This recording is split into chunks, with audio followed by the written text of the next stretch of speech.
So if you want to run an innovative economy, an economy that will create jobs for the private sector, you necessarily would have to go digital.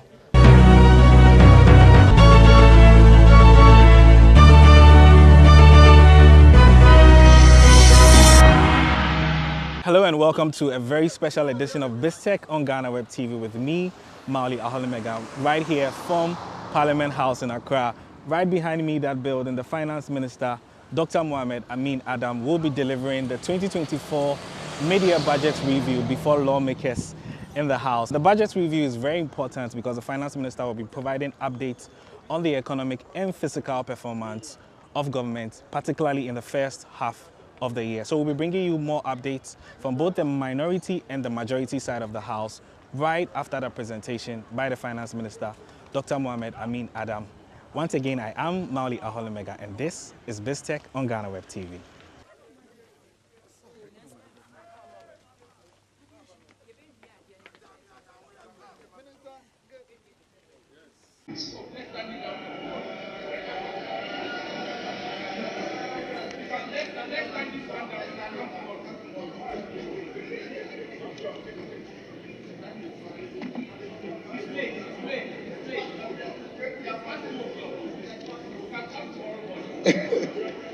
Thank you. We will also continue with our programs of delivering critical physical and digital infrastructure. To generate economic activity and increase growth, we will focus on increasing our investments in the road sector under the Economic Growth Improvement Program area. This program will ensure that roads are built to connect producing areas to market centers and to key tourist sites. Accordingly, certain critical economic roads have been prioritized.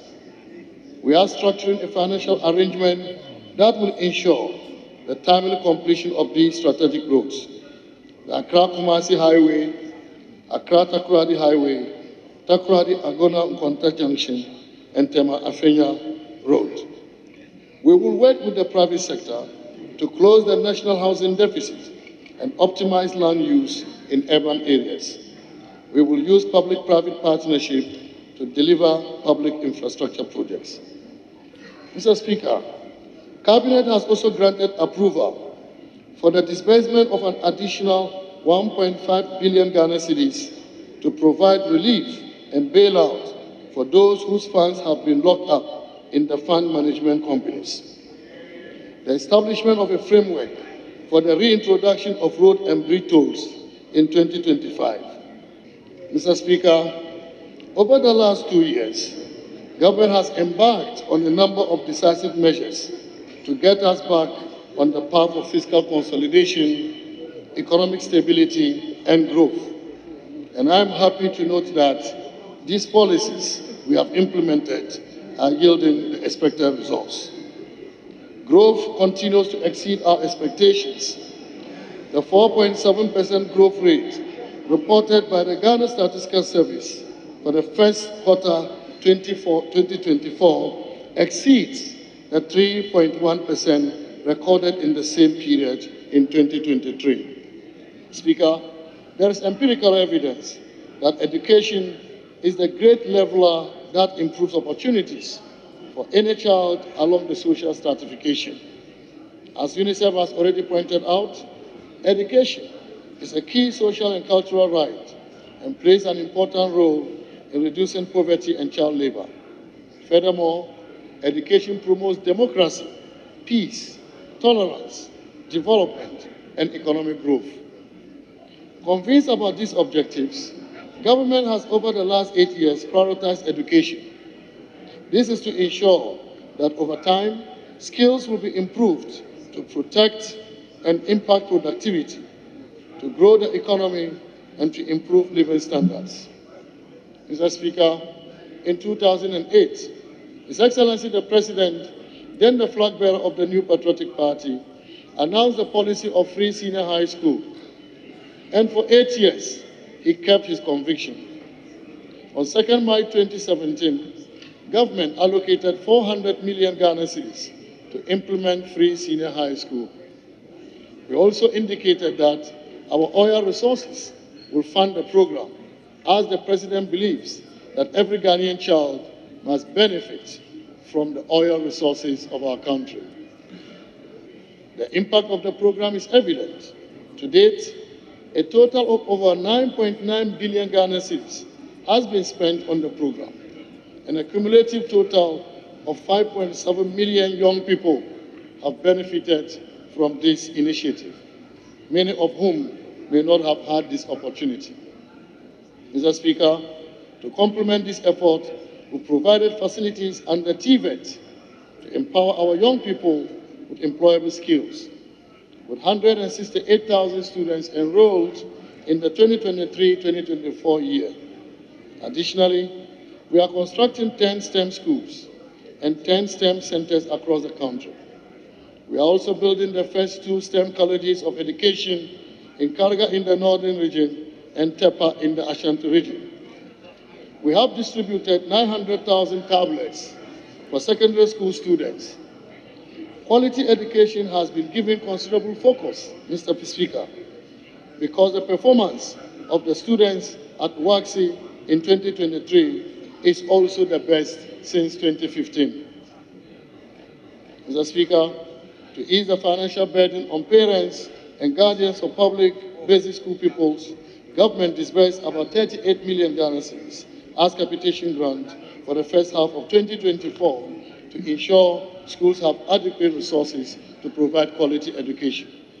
Additionally, funds have been released for the payment of feeding grants to all public schools, public special schools, institutions for the handicapped for the 2024 academic year, thereby further supporting the vulnerable students in our country.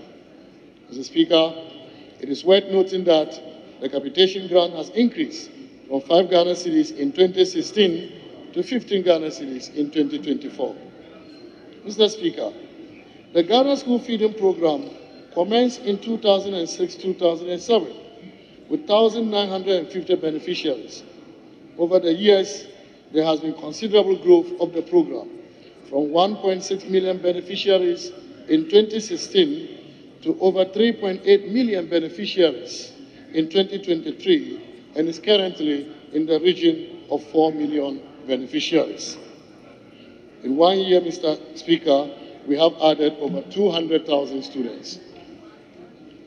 Mr. Speaker, an amount of over 662 million Ghana cedis was paid to caterers as at the end of June 2024.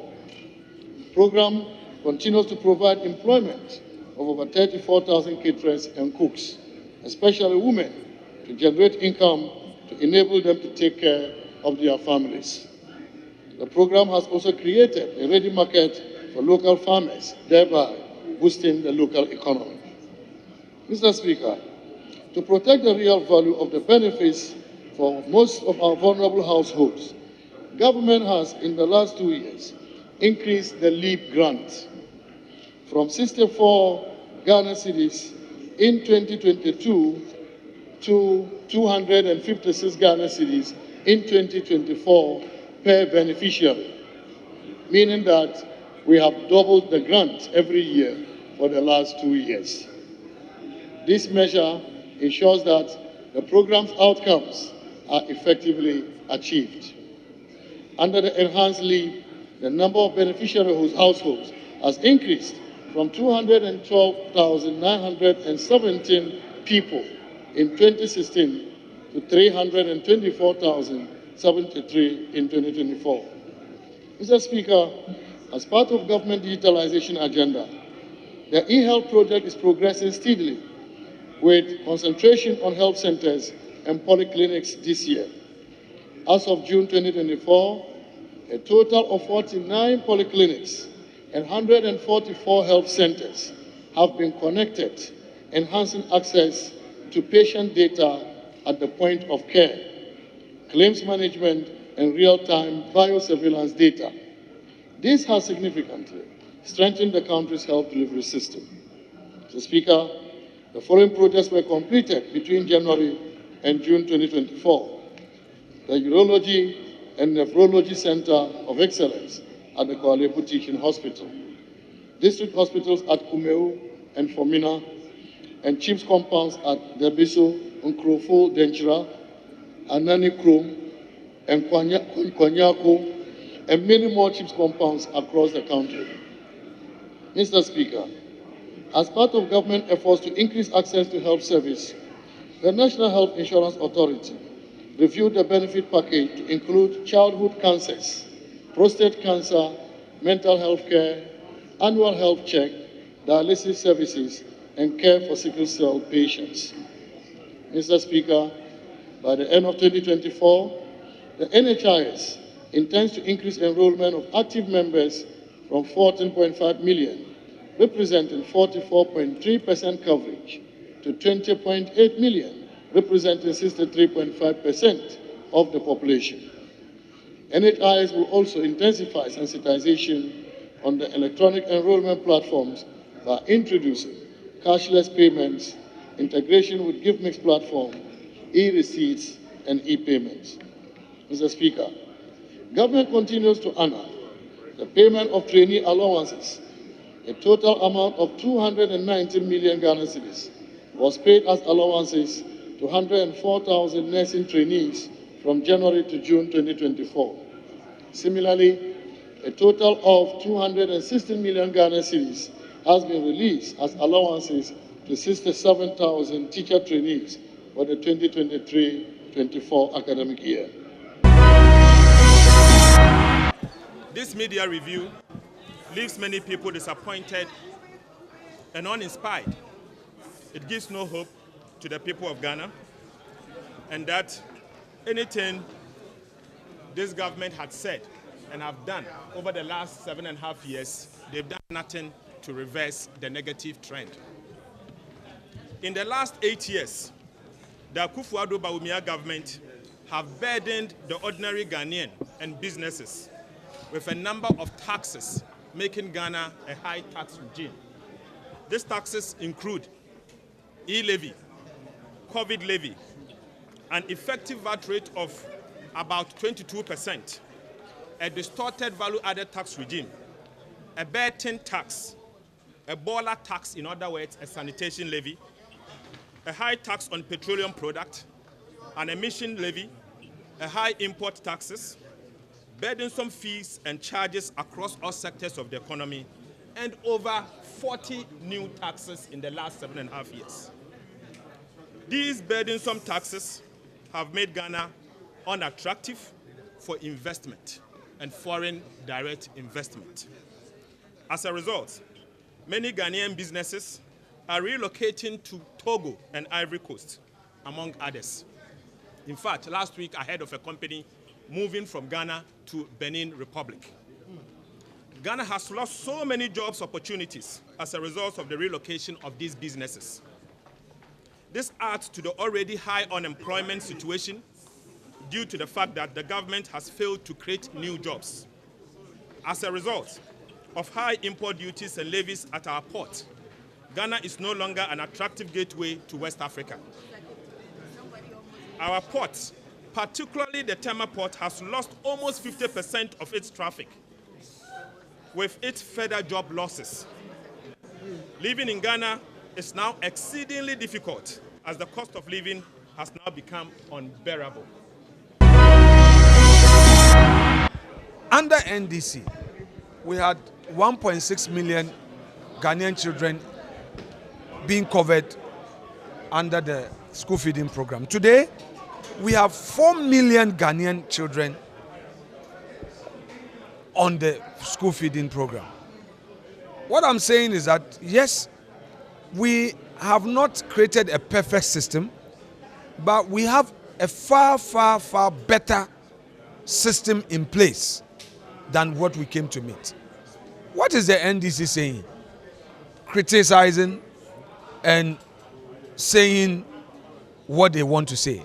But so far, they've not been able to introduce any social intervention program. Not even in their campaigns are they trying to tell us that, oh, they have this all-important initiative to turn the corner. They have none. We've listened to them over and over again. Nothing innovative is coming from them. Now, what is Dr. Bawumia telling us? Dr. Bawumia says that, look, he's going to anchor his developmental agenda on digitalization. Because in today's world, everything is digitalized. So if you want to run an innovative economy, an economy that will create jobs for the private sector, you necessarily would have to go digital. And for him, that is what he's going to use as a major trump card policy to ensure transformation in every aspect of our economy. So the Finance Minister, Dr. Mohamed Amin Adam, has delivered the 2024 Media Budget Review before Parliament. The presentation, which lasted for about 2 hours before lawmakers in Accra outlined a number of government interventions. Notable among them is a revision of Ghana's economic growth forecast from 2.8% to 3.1% for 2024. The Finance Minister also took his time to outline some of government interventions and how they are impacting citizens' lives. This has been a very special edition of BizTech on GhanaWeb TV, coming to you live from Parliament House in Accra. I am Mauli Ahalimega. Before we go, don't forget to log on to our website, www.ghanaweb.com. Don't forget to follow us on all our social media platforms, Facebook, Instagram, and X at the GhanaWeb. And also subscribe to our YouTube channel, GhanaWeb TV. Once again, I am Mauli Ahalimega. Many thanks for watching.